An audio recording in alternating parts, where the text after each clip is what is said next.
So honestly, I never really thought that I would be able to actually ever intro a YouTube video inside of a gt3rs. I feel like just like saying that out loud doesn't really make sense in itself. And also like acknowledging that isn't even like it's a flex, but I'm more acknowledging that it's so surreal because it's something that I've worked so hard for, something I've wanted so bad, and something I knew was in the near future if I kept working towards something. I don't know, it doesn't seem, you asked me a year ago if this is possible. I would say it's definitely possible. Will it happen a year from now? With time, right? It can happen with time. All right, what's up guys? I wanna go over basically what life has looked like for the past year, really the past 3 years. You guys have seen me be the fitness guy, the mic'd up guy, alpha land guy, the gym influencer, you know what I'm saying, and gym fitness influencer. And lately, there's been a lot less of mic'd up. It's been a lot less of gym content. It's been a lot less of bodybuilding and high rocks. It's been a lot more of day trading. And I do that honestly because it is something that has drastically changed my entire life. And I feel like there's so much more meaning to it than just getting good at specifically day trading. I feel like there's a whole meaning behind it that goes so much further, that applies to everything in your life. So I feel like there's the story I kind of want to go through, kind of elaborate and explain what all has actually gone down to get to this point. I started day trading way back when. I believe I might have privated this video actually on my YouTube channel, but I had a video called Welcome to My Penthouse. It was my first like nice crib apartment. I just dropped out of college. I just moved to Houston, stayed in one apartment for a little while, upgraded, got this new place. It was super sick. I was showing it off for a YouTube video, and in the video I actually said, and here's my little desk setup. This is where I recently just started day trading. My buddy introduced me to Forex trading. Now Forex, even saying out loud now, just sounds, wild because I never really got good at it. I never got good at it, actually. Nowadays, I'm sure, I could probably figure it out, with what I know now, but at the time I was just pressing buttons. Basically, it happened, I was at the gym one day, my buddy Ryan, I actually talked to him yesterday. He came up, he was like, yo, I told him about options and like how, stock market investments. He's like, well, I trade gold. And I trade money that basically is someone else's money, and I'm able to make a lot of money using someone else's money. And if I'm correct, I can withdraw a lot of money. So I was like, all right, yeah, tell me more, because little Matthew, big Matthew, now and before, hustler. Like, if there's an opportunity for more and something that I can work towards, not just like a luck thing, not just like a gamble, but something I can actually work towards, I'm in for it. Another business idea, I'm down for it. He came over that night, he put it up on my computer, and he showed me. He bought me my first funded account. At the time, funded account was like $400. Paid $400 for a Forex funded account. And now, he showed me there's little charts, little candlesticks, goes up and down. I was drawing trend lines. I was drawing little lines everywhere. I pretended like I knew what I was talking about. I knew nothing, right? And unfortunately, bro didn't give me much guidance. So there wasn't much that I really saw from that encounter that really made me learn anything, unfortunately. So it was really just a gamble. But let's just say he left the place. About an hour later, I blew the account. Now, I've made a good bit of money since I was around 19 years old in social media. I bought another account immediately. I didn't want him to know that I blew this account. So I bought another one, blew it again. I bought another one. I spent around $800 that night on 2 different accounts. Just because I wanted to have this account active by the time I saw him again to say that I was improving or whatever. And I was texting him saying, hey, how about this level? How about this? And he was like explaining it in words I didn't understand. Whatever, long story short, I would just buy with max leverage, see a bunch of numbers, close, win or lose, up or down, a lot of money. Of course, it was on the eval, it was not an actual past account, it was not a real funded account. None of that was gonna be my money, even if I did win the trade. But it opened up my eyes to what was possible. If I was in for a very large size trade, I could see how much money could be made so fast. I feel like that's what kind of awoken the idea to me. It's like, okay, this is real, right? If this was a real past account, if I knew what I was doing, I could be correct, I could make a lot of money. Yeah, it just wasn't for me. I blew so many different accounts, I just wasn't getting any better. I picked up options. Why did I go to options? Well, my ego was in the way And you're going to see that is very consistent throughout the whole time of being unprofitable. Ego was in the way. I was like, you know what? I want money fast. This is an eval, and I keep losing the eval. I want to trade with real money and be able to actually make real money, because if I'm right, I want to be right. So I switched to options. I decided to throw a couple $1,000s in. Believe it or not, I actually made a shit ton of money. I made $20,000 the first week. I was like, dude, I'm on a roll. I was trading Eli Lilly. It was at $600. I would draw a trend line every morning. When it broke that trend line, it'd rip. I'd catch big plays. Literally would full port the options account every time. Took about a week of success to then find a week of unsuccess, of failure, right? Money started going down to that account more and more and more. Blew the account. Yeah, options account completely cleared out. So no longer was I really an options trader. I just was looking at charts at that point. I didn't have any idea of what to be trading and what to be doing. Keep watching social media, you see futures trading. Okay, I had a guy follow me that was a futures trader. He was a trading influencer, and he followed my gym content. I followed him back. He gave me a little bit of an intro, introduced me like Apex Trader Funding. Right, this is my first evals I ever bought. Safe to say that guy's code got a lot of uses. I went through like 300 evals. Now again, these accounts are like $20 at the time, but that is a hefty amount of money that you're putting into something you don't even understand what you're doing. I would just buy it with max leverage, hope that it would play, hope it would pass the account, hope I can trade on a real account, whatever. I feel like the consistent thing there is the ego. I didn't want to learn, I wanted to win. I wanted the money, I didn't want the knowledge, I didn't want the experience, I wanted the outcome. I wanted the 3RS before I got the skill. I wanted the money before I got the actual reason to earn it. Yeah, and it took a lot of time. You know, I went through so much of me just failing and not knowing really what exactly was the right or wrong thing to do or how to go about it. Talk about back testing. I never back tested. I never went to previous data. I never looked back to my previous trades. Never journaled anything. And I had a week alone in my office just staring at a computer. I want to say like 12 hours a day, just staring at charts, trading on a demo account. If I didn't like how the market was moving, I'd start back testing. If I wasn't back testing, I'd be reviewing the trades that I already took back testing or that I was trading forward testing, just staring at data. 12 hours a day pretty much for that week. And for some reason, something in that week actually clicked, and I started actually seeing a little bit of progress. Now, as much as I want to go into the whole story of, I made this much money here, then I slowly improved, then I lost it, XYZ. It's more about the idea that everyone around me saw me lose so much.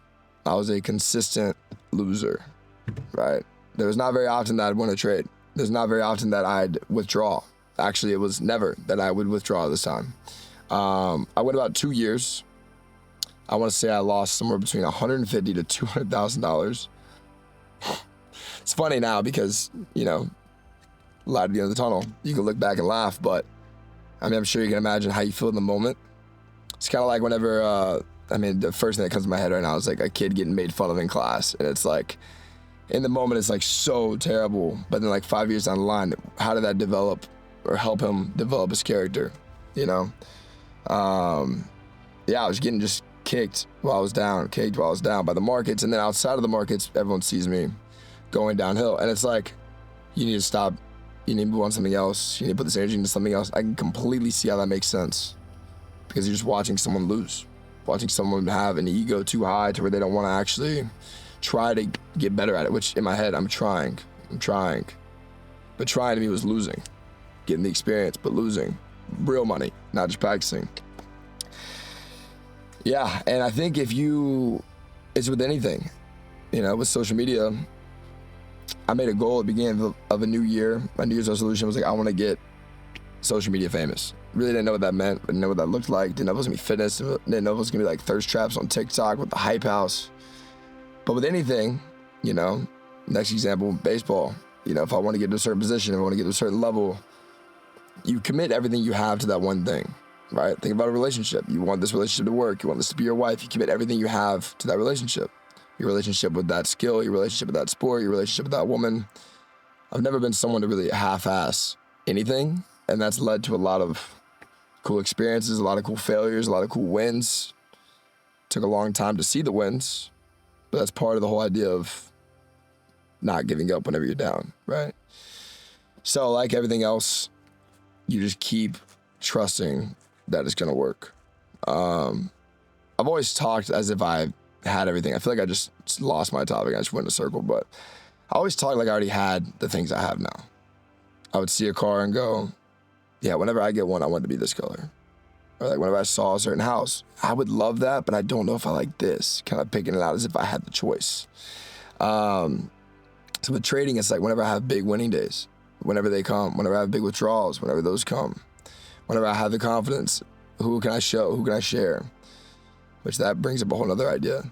But I was already thinking so far in advance because I just knew it was gonna happen. I just knew it was gonna work. And as cocky or confident or whatever it might sound like, it wasn't because I just ego thinking I'm gonna win because I don't lose. It was me knowing that I won't give up until I win. That's the best way to put it.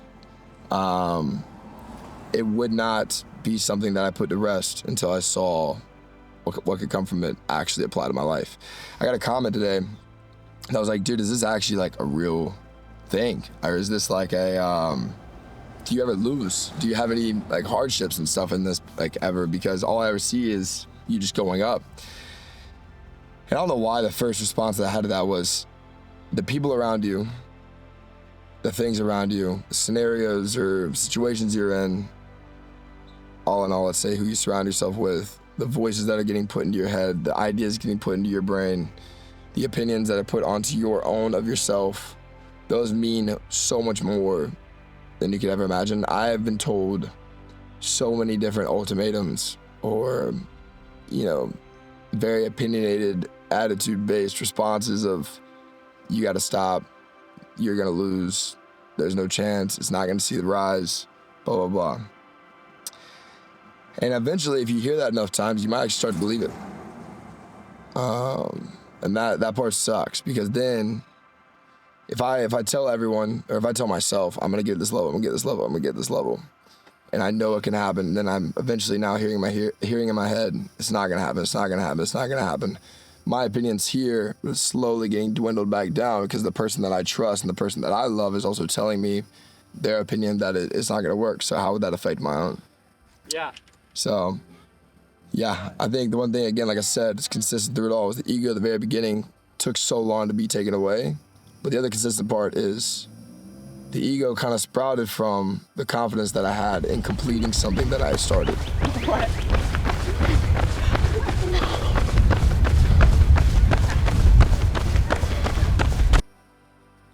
The last year, let me say, really, January this year is when everything started skyrocketing. My scaling went up like crazy. I started making a whole lot more money. Withdrawals went through the roof.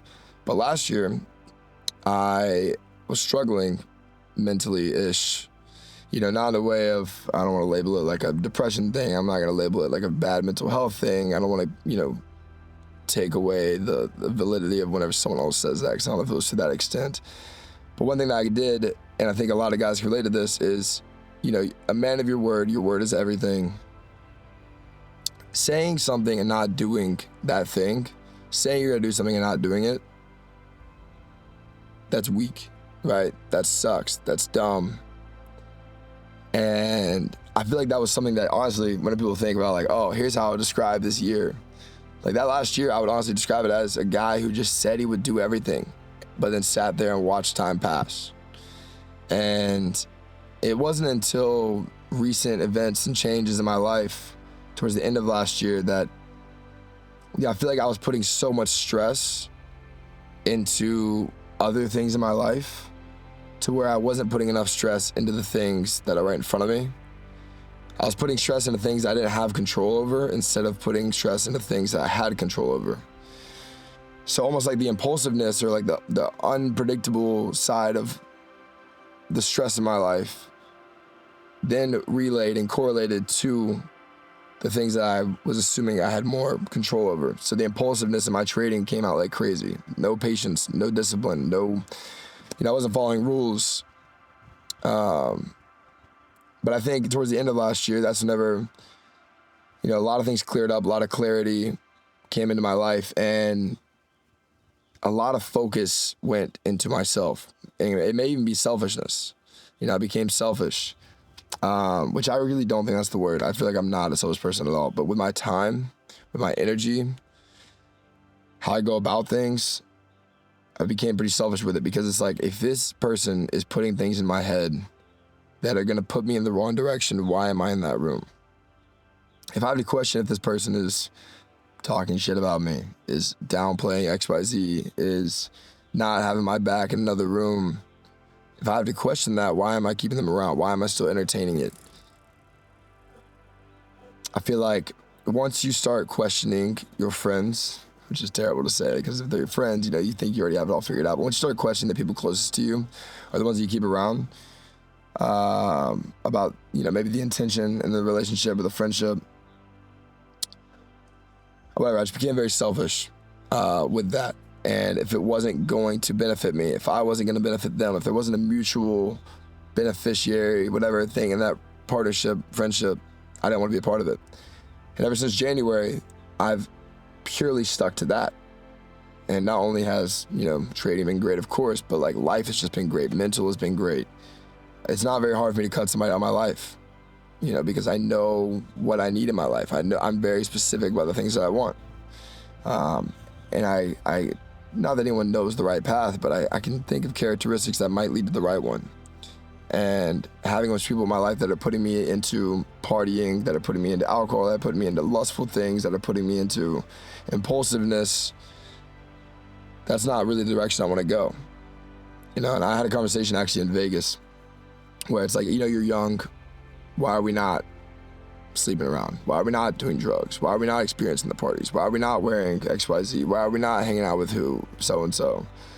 Why don't we make the impulsive decisions? We're kids. But then it's also just like, it's not a very common thing nowadays to have this mentality. And if you're watching this and you've seen it this far in this video, you're probably someone who has that mentality. But you know what you want bad enough to where you're willing to sacrifice the short-term things to have a long-term success. I'm okay with missing out on the night that I won't remember, to let it be a 0.01% increase or improvement towards the father that I want to be, the husband that I want to be, the career goal that I want to be. And I feel like if you are someone that can list out goals, and if you're not, become one. If you're trying to figure out where to improve on, figure out your long-term goals, right? You may not be able to get them right now, but you can get to that next step that'll put you into the place of becoming the better person that would better fit that role of that person who has that thing. They'll like fake it till you make it thing, but instead you're just becoming the person that you imagine yourself to be when you're at that level, right? I feel like I'm exactly the same person that I was from the very beginning of ever social media, but I'm just like, let's say I have the same morals, the same values I've had in the past like 2.5, 3 years, 4 years.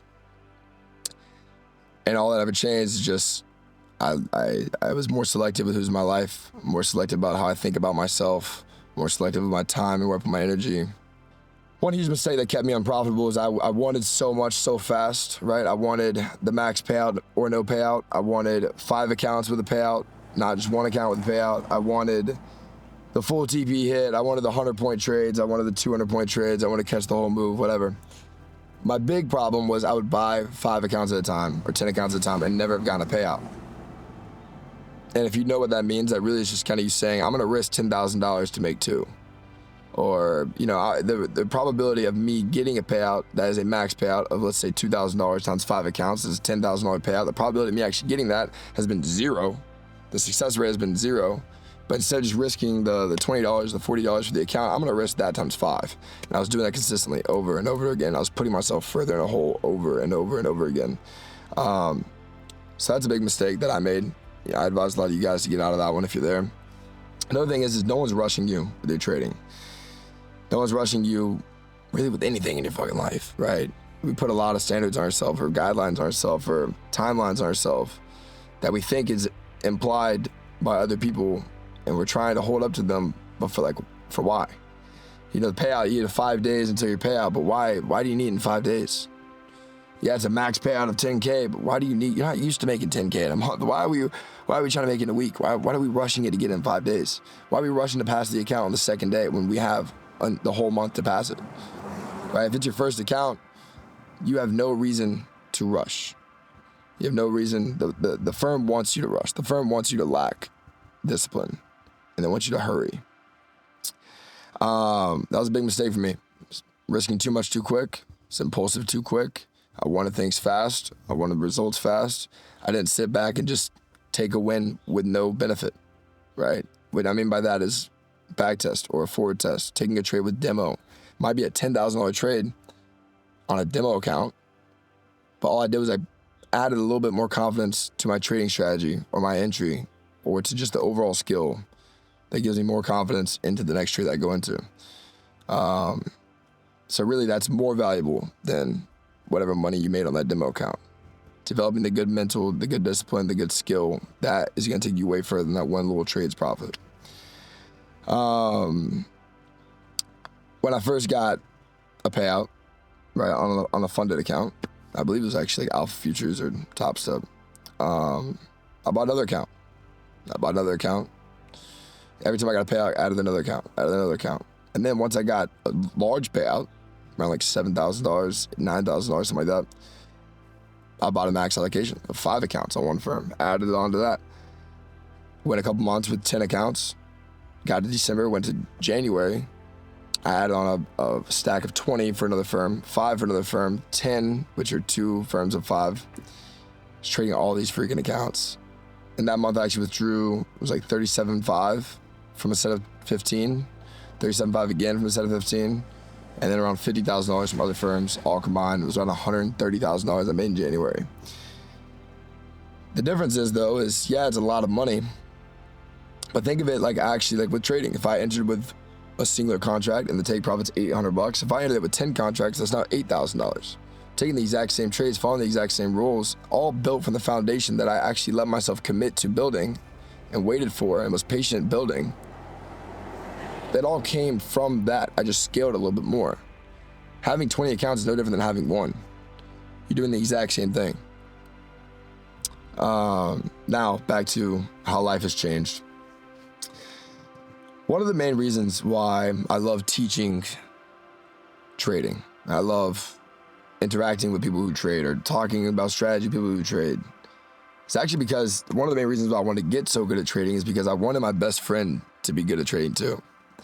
Like I had a buddy and he had work every day or he had things to go do. He couldn't just fuck off all day like I wanted to. He could just go to the gym and film and then go home. He couldn't just hang out and go drive the car. He couldn't just, go randomly get lunch in the middle of the day. He had a job. He had classes, whatever. And I was thinking in my head, I was like, look, if I can learn how to trade, I just watched how Forex works. I just watched how options just worked. I just made that much that fast. If I just committed to building that skill and doing that consistently, anyone can really do that, right? If my strategy is a 50% win rate, this is my current model, 50% win rate with a 1 to 3 R. If I lose one, I lost one. If I win one, I'm +2, +1, +4, +3, +6. As long as I keep doing the same thing over and over again, it's going to grow. Your balance is going to grow. You're going to continue to improve your account balance and the level you're at. And in my head, I'm like, all right, if he just starts a little bit and gains and gains and gains, he'll get to a good level too. So I committed to learn the skill. And I was like, I want to be able to teach him. So whenever I press a button, he presses the button, we both make a lot of money. So that's actually one of the reasons why I love teaching it so much. It's because of the freedom that it brings knowing the skill, right? Nobody, I won't say nobody, but I personally do not want to go clock in for a job. I personally don't want to wake up early to be somewhere at a certain time because someone's telling me I have to be. I personally don't want to feel like I'm whatever, you get the point, right? I love the freedom and the independence that trading has brought me, and I love the things it's brought me, right? And I wouldn't change that for anything. And I love being able to film and have people pass me and me sit here awkward. The freedom it brings you is unmatched, right? Great example, I have a homie, local. I was already profitable, I was turning profitable, whatever it was, getting him into trading as well. He was making sandwiches, incredible sandwiches, for $2,200 a month. maybe 25. It's like, yo, bro, let's get you into trading. Let's get you one payout. Let's get XYZ. It took us so long to get a payout, but he locked in. He stared at the charts. He found his own eye for it as well. He made $80,000 last month as a guy that was making $2,000, $3,000 in a month. All because of what? He waited for the exact same trade, the exact same model, the exact same setup every single day, takes it, gets off. It's a discipline thing. It's a patience thing. It's committing to following the rule of that thing that you've been working so hard for. Yeah. Let's also think about social media. The pressure of posting with being a fitness influencer, posting all the time, having to, get the views, having to get, virality, having to get code usages, having to get whatever. Like, there's so many worries and anxious, anxiety bringing things. I know the best word to put in front of it, but not having to really worry about that now has made life great. I'm continuing the topic about how life has changed. Like, not having to worry about that has made life so much better, right? Being able to wake up, trade for 10 minutes, 20 minutes, 30 minutes, an hour, maybe a little extra bit of an hour so I can talk more with the people that are in my group. But being able to just wake up, get it done, move on, fuck off all day. Build another business. Put more energy into something else I'm passionate about. That freedom is everything, right? There's no more pressure of, am I gonna get views? There's no more pressure of, do I need to look a certain way, act a certain way, talk a certain way, be at a certain place, collab with a certain person, film this a certain way. I literally have posted videos of me just filming my screen of it making money. I wanna go back to like whenever I got this car, the first thing that came to my head. It's two things. One, we're not supposed to be here. I said that because when I bought the first car, when I bought the M4, just a college dropout. Just a guy posting TikToks. But really, the underlying meaning to all that, just a dropout. These are all bad connotations. Just a guy who posts TikToks. Just a guy who wears a mic. Underlying meaning to it all is just a guy who didn't stop. Yeah, TikTok, it's a weird job. It's something you can make fun of, cool. But guess what? It's hard to do because there's not a lot of people that stay consistent and just don't stop. A guy who didn't stop. I knew where I wanted my content to go. I knew how I wanted to be. I knew the content I wanted to portray, the influence I wanted to have.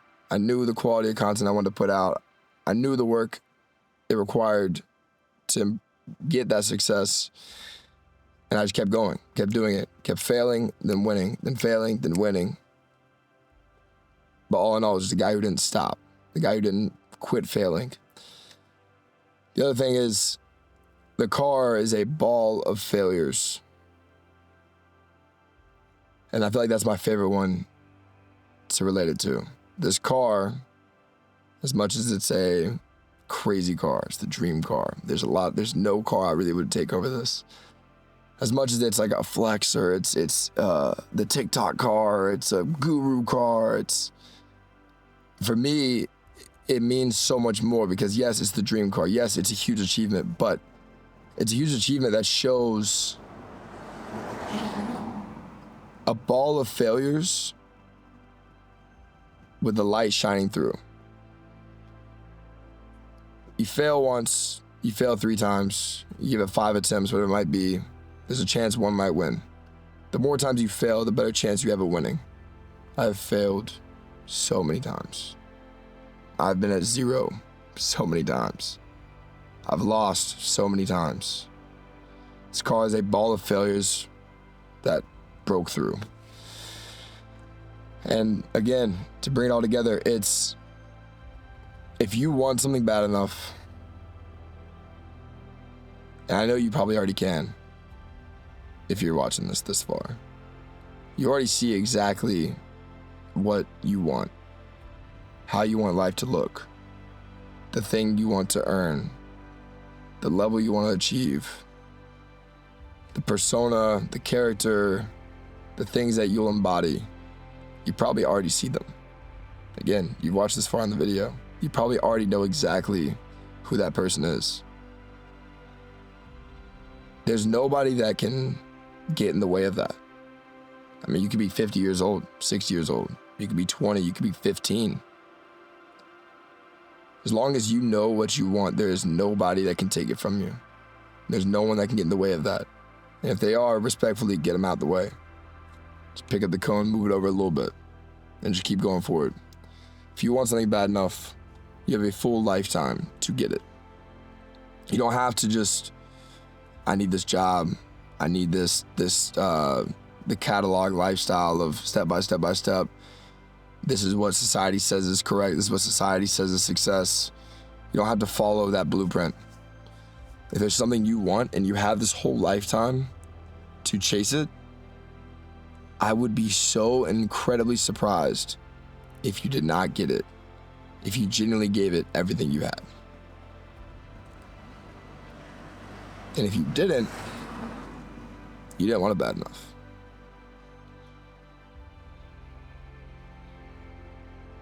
Fail a lot, go through a lot, build up a lot. Failing makes you tough. Failing gives you experience. Failing prepares you for the next one, prepares you for the next attempt, makes you slightly better. Commit to getting slightly better.